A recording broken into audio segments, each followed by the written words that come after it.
반갑습니다. 경제학 원론 노벨상 프로젝트 발표를 맡은 박찬일입니다. 저는 프리드리 하이에크에 대해 발표하겠습니다. 순서는 소개, 시대 배경, 연구 동기, 연구 내용, 현실의 응용 순서입니다. 프리드리 하이에크는 1899년 5월 8일 오스트리아 비엔나에서 대학 교수인 아버지와 부유한 지주 집안인 어머니 사이에서 태어났습니다. 그의 할아버지들은 모두 학자였고, 특히 하이에크는 철학자 비트겐슈타인의 둘째 사촌이기도 합니다. 식물학에 관한 논문을 여러 썼을 만큼 식물학에 대한 열정을 가지고 있어서 비엔나 대학의 파트타임 식물학 강사이기도 했습니다.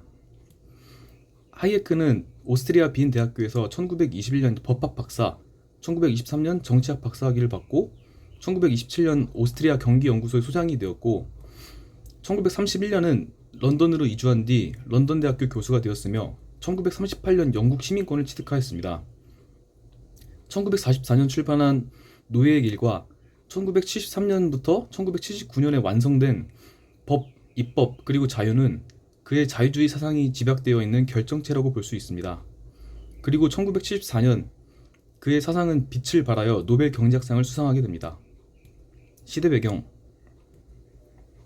1차 세계대전 당시 미국은 연합국들에게 수많은 식량과 무기를 팔아 경제와 국력이 급상승하여 초강대국이 됩니다. 하지만 이후 전쟁이 끝나고 철강, 선박, 자동차, 건축 등은 수요가 하락하고 농축 산업마저 곤두박질 치면서 투자자들이 투자금을 뺐습니다. 뿐만 아니라 미국인들은 불안감에 너도나도 주식을 매도하면서 미국은 경제에 엄청나게 큰 타격을 입고 실업률마저 폭증합니다.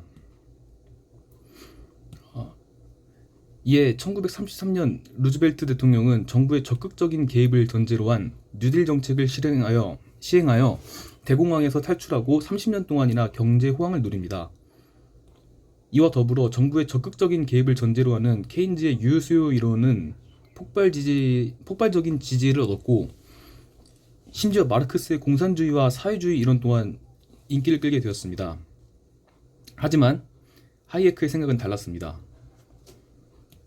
하이에크는 시장사회에는 스스로 질서가 생겨나고 유지되는 자생적 질서가 존재한다고 강조하며, 시장이 스스로 경제 문제를 해결할 수 있는 힘이 있기 때문에 정부의 적극적인 개입을 반대하였습니다.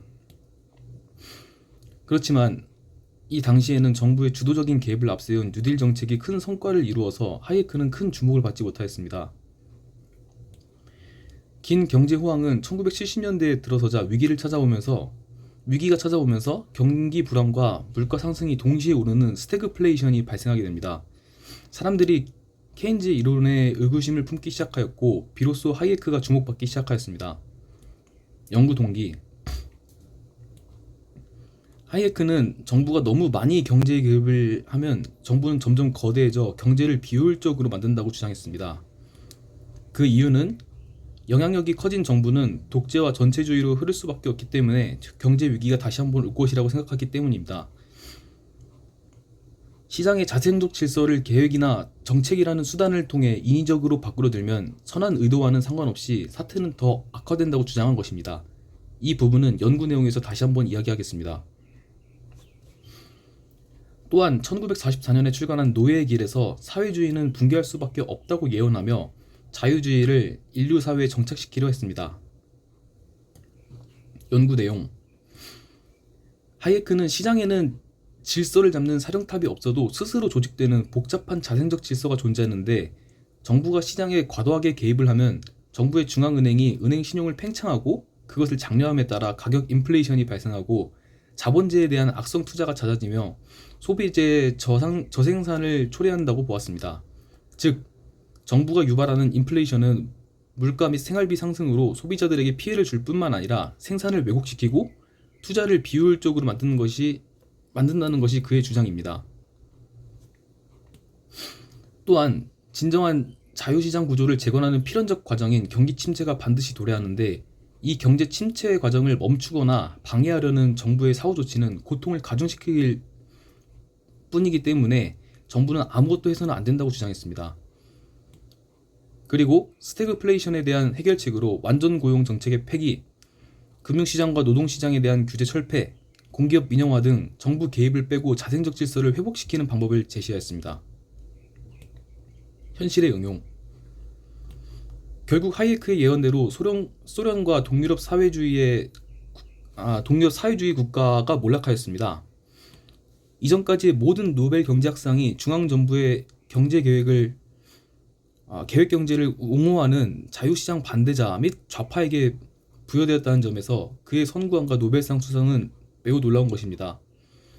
그의 이론은 1980년대 이후 30여 년간 세계 경제의 흐름을 주도했고 신자유주의의 싹을 틔웠습니다. 특히 1978년 중국의 덩샤오핑 공산당 중앙군사위원회 주석은 하이에크를 초청하여 어떻게 하면 중국 인민을 굶주림에서 구할 수 있겠습니까? 라고 물었고, 하이에크는 농민들에게 그들이 생산한 농산물을 마음대로 처분할 수 있도록 하십시오 라고 대답했습니다. 그 뒤 중국은 집단 농장 체제를 버리고 국유지를 농민에게 임대해 생산량의 일부만 정부에 내도록 했습니다. 농산물의 자유시장을 허용한 지 3년 만에 중국인들은 기아에서 벗어나기 시작했습니다. 또한 영국 경제의 재생을 꾀한 마거릿 대처 수상의 사회 경제 정책의 총칭인 대처리즘과 레이건 대통령이 추진한 경제 회생 정책인 레이거노믹스에 지대한 영향을 끼쳤습니다.